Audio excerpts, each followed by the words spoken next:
Most of us don't find out our bodies have been quietly slowing down until it's already too late to do anything about it.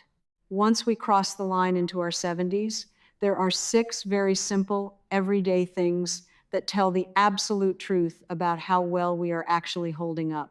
Things that prove whether we're truly declining or if our bodies are secretly running like someone 20 years younger. Most folks our age can't even do 3 of these anymore without straining. But if you can still do all 6, you aren't just doing well. You are in better shape than 99% of the people on your street. As we go through these together, I want you to count how many you can still do with me. Let's start with the very first one, and it's something I have to face the second I get out of bed every single morning. Number 1, standing on one leg for 10 seconds. Every single morning, you and I do something that tells the complete truth about our physical age. We stand up, and for just a split second, our weight shifts to one leg. Most of us never notice that moment, but researchers did. A major study published in the British Journal of Sports Medicine tracked over 1,700 older adults in our age bracket. They asked everyone to do one simple thing: stand on one leg without holding on to anything for just 10 seconds. What they found stopped me in my tracks. Those who failed had an 84% higher risk of dying within the next 10 years. And here is the number that really opened my eyes. Only 46% of people between 71 and 75 could actually pass. Less than half of us. So right now, if you are somewhere safe, stand up with me, lift one foot, and count to 10. If you made it, your brain's balance pathways are remarkably preserved. If you didn't, don't panic. It's just a wake-up call for us to start working on it. Number 2, remembering names without writing them down. Think about the last time someone introduced themselves to you. Do you still remember their name? Not their face, their name. I'll be honest, for most of us over 70, the face stays, but the name vanishes into thin air before the conversation even ends. Researchers at Stanford University found that proper name recall is one of the earliest markers of cognitive decline. It's a specific process called associative memory, and it's the very first thing to weaken when toxic proteins linked to Alzheimer's begin building up in the brain. But the opposite is also true. If we can meet someone on Tuesday and still call them by name on Friday, it means our brain's most vulnerable regions are beautifully preserved. When did you last meet someone new and actually remember their name the next day? I've had to start testing myself on this constantly. Number 3, getting up from the floor without your hands.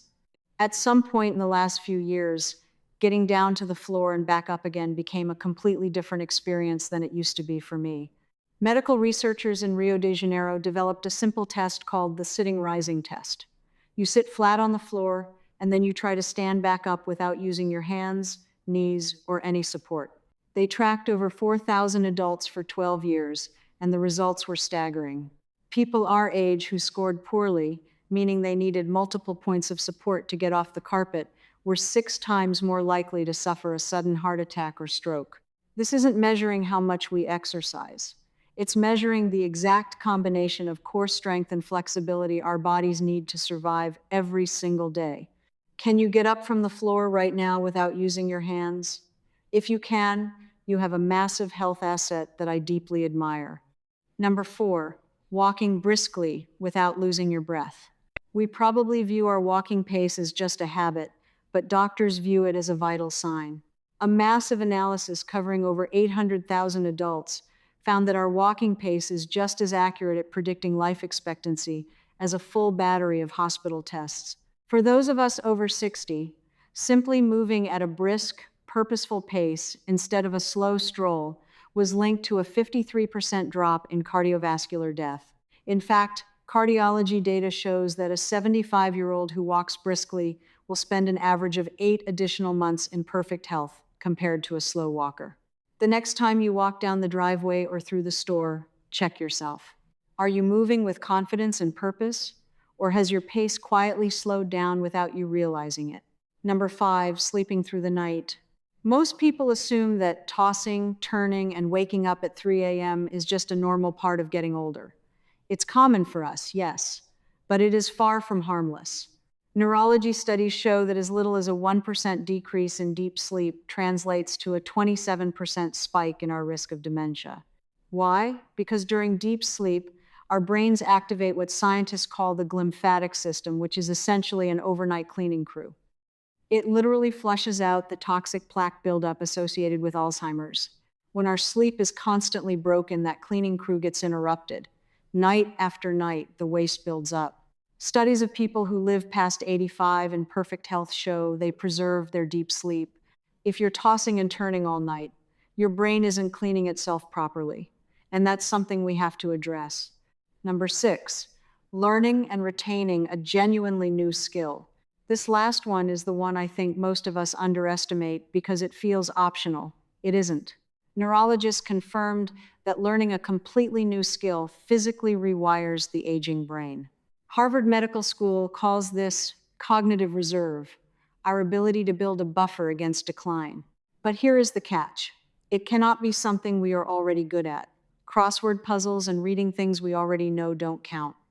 It has to be something that forces our brains to struggle like a new instrument, a foreign language, or learning how to navigate a complex piece of technology.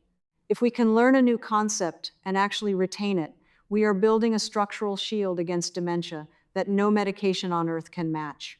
Have you learned anything in the last 3 months that forced your brain to genuinely struggle? These are 6 things: no gym memberships, no expensive supplements, no complicated protocols. Just 6 everyday indicators that the sharpest, healthiest seniors hold on to while everyone else slowly lets go. What was your score out of 6? Be honest with me and let me know in the comments below so we can talk about it. If you missed a few, please don't panic. Every single one of these systems responds to immediate, targeted effort, but they do not exist in isolation. There are specific habits, things you and I might be doing the moment we wake up, that are quietly eroding these exact abilities before we even finish our first cup of coffee. And that is exactly what we are looking at next.